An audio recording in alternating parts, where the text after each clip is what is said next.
भाजपा ने पश्चिम बंगाल चुनाव के लिए जारी किया घोषणा पत्र। पश्चिम बंगाल विधानसभा चुनाव के लिए भारतीय जनता पार्टी ने संकल्प पत्र के नाम से अपना घोषणा पत्र जारी कर दिया है।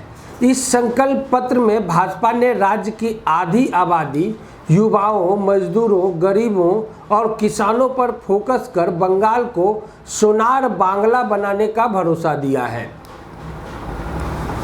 कोलकाता के साल्ट लेक स्थित ईस्टर्न जोनल सांस्कृतिक केंद्र पर भाजपा के वरिष्ठ नेता और केंद्रीय गृह मंत्री अमित शाह ने पश्चिम बंगाल चुनाव के लिए पार्टी का संकल्प पत्र के नाम से घोषणा पत्र जारी कर दिया है। इस मौके पर केंद्रीय गृह मंत्री अमित शाह ने कहा कि भारतीय जनता पार्टी ने हमेशा चुनावी राजनीति में घोषणा पत्र को पार्टी संकल्प पत्र के रूप में महत्वपूर्ण स्थान दिया है। भारतीय जनता पार्टी की सरकार बनने के बाद से संकल्प पत्र का महत्व बढ़ने लगा।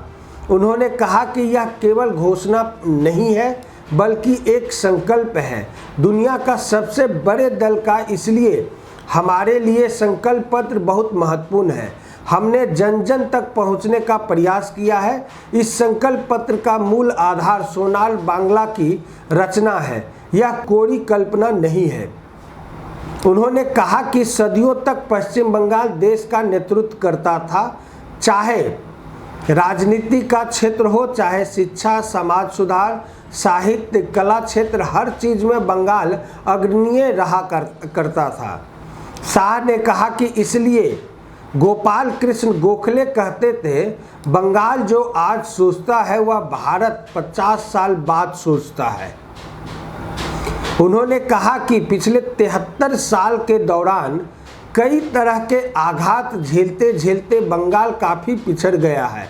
जो बंगाल महिलाओं के अधिकार के लिए देश भर में ठोस संदेश भेजता था, वहीं आज महिलाएं सबसे ज़्यादा असुरक्षित है। आज ईश्वर चंद्र विद्यासागर और स्वामी विवेकानंद की भूमि पर युवा निराश होकर घूम रहा है। हमारा भारतीय जनता पार्टी की सरकार आते ही सोनार बंगाल बनाएंगे, इन सारी समस्याओं से निदान दिलवाएंगे, ऐसा अमित शाह जी का कहना है। आज के लिए इतना ही। खबरों से अपडेट रहने के लिए बिहारी खबर के पेज को ज़्यादा से ज़्यादा लाइक, शेयर और सब्सक्राइब करें। नमस्कार।